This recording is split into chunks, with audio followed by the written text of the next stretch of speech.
That was a roller coaster of a game at St James's Park. Harvey Barnes came off the bench to score twice as Newcastle edged a dramatic 7-goal thriller against West Ham.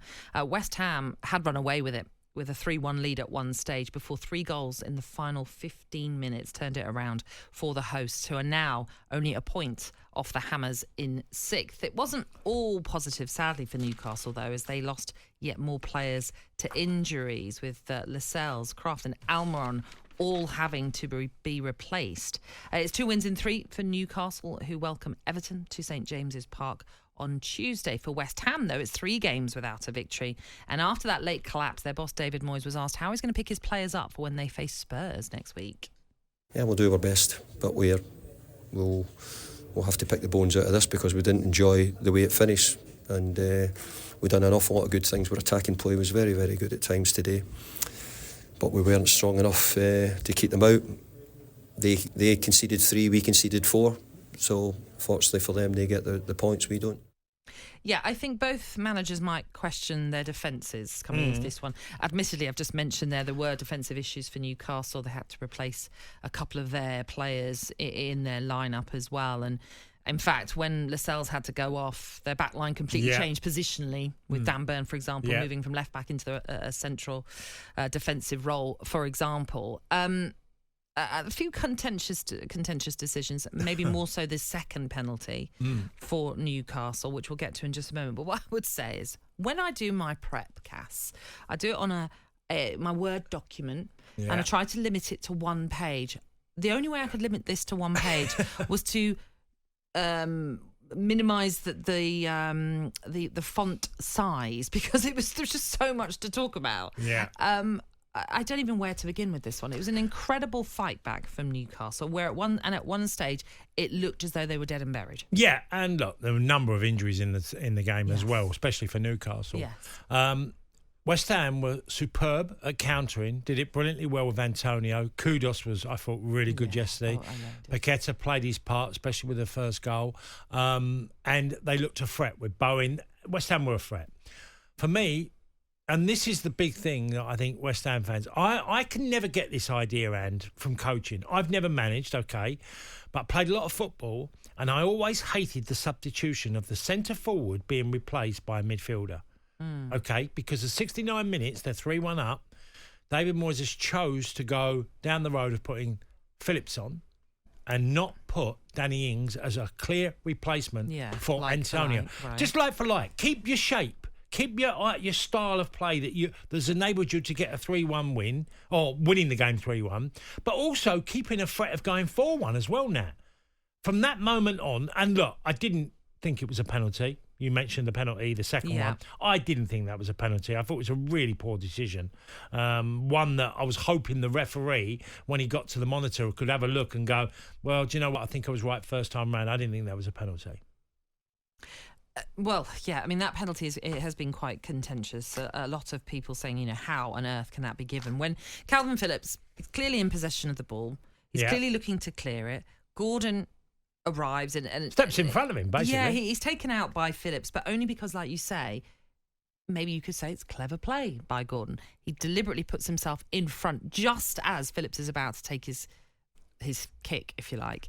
Well, it was an easy one, because if he gets the ball, for example, if he goes and puts his foot and he contacts with the ball and then gets kicked, then you could say, well, that's a foul. But he doesn't. He puts his foot in front of Phillips. Yeah. And Phillips is going to clear the ball. Yeah. So it was a very odd decision for me.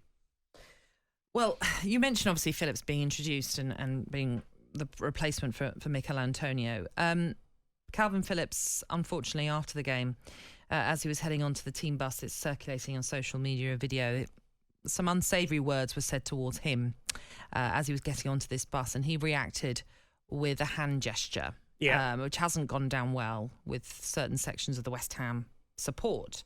It's not been an easy time of it for Kalvin Phillips since his move to West Ham. He's found his playing time limited, and those limited time opportunities have not been great in terms of performances for him. This penalty aside, I think, like we've just agreed, not much he could do about that. That's just unlucky in that respect.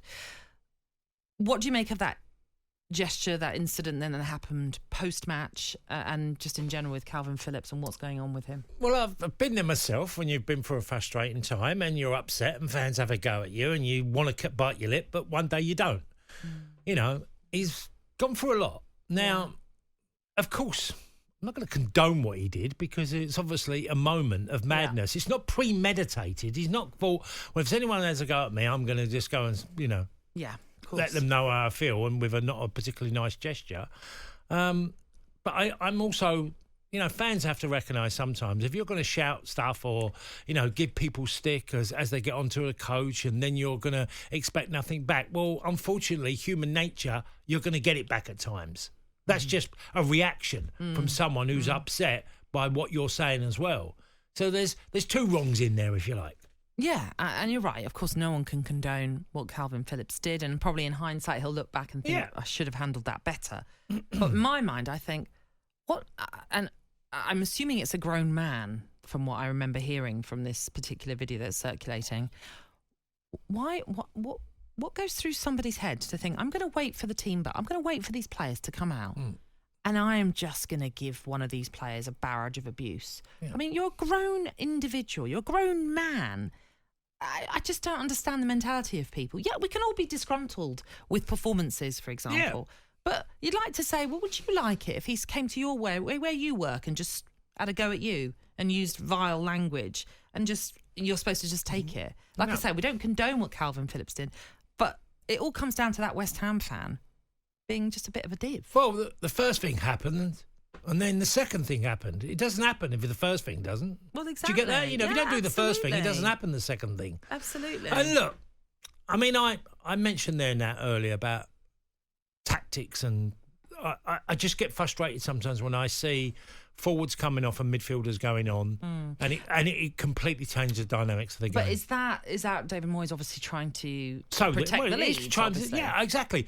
Didn't need which a lot of managers do. But can I just say something now on that? You did not need to protect the lead yesterday.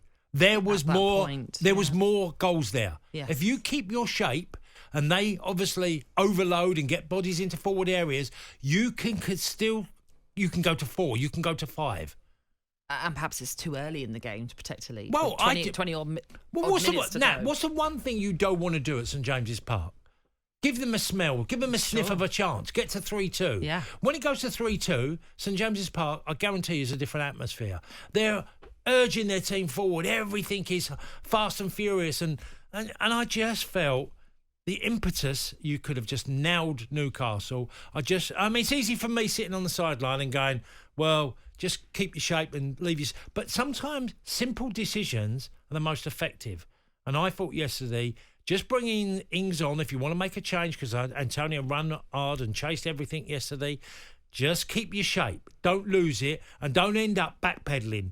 You end up backpedaling, and then you concede the goal, and the whole of the game's dynamics change. Yeah, well, it was Newcastle then that came through to win this one 4-3. What did you make of the free kick of West Ham, Nat? The one they got the goal with, where the head injury. Oh gosh, what did you make of that? Went down and then they took a quick free kick. Oh, yeah, again, that was another contentious decision. Newcastle not happy that the referee... was it on your list? There's too many things on the list. Yeah, they're not happy that Rob Jones didn't stop play because essentially it could have been deemed a head injury because that's...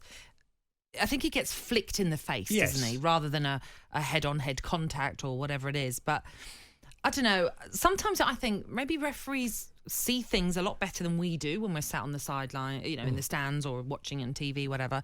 And maybe he's looked at it and thought, there's nothing in that. No. As much as he's holding his head and he's, as I say, been hit in the face by a hand, maybe Rob Jones is looking at it and thinking, I don't think there's much in that for me to really stop play. Stop the game, yeah. But yes, I know Newcastle weren't particularly happy with that. No, they wasn't. There was a lot of decisions yesterday, and you're right. The whole page wasn't enough because there was a lot went on in that game. And by the way, it was a fantastic game to watch. It was, and the font is so small, that's why I can't see everything. Yeah. So when you were like the free kick, I was thinking, what are you talking about? Man, to scour.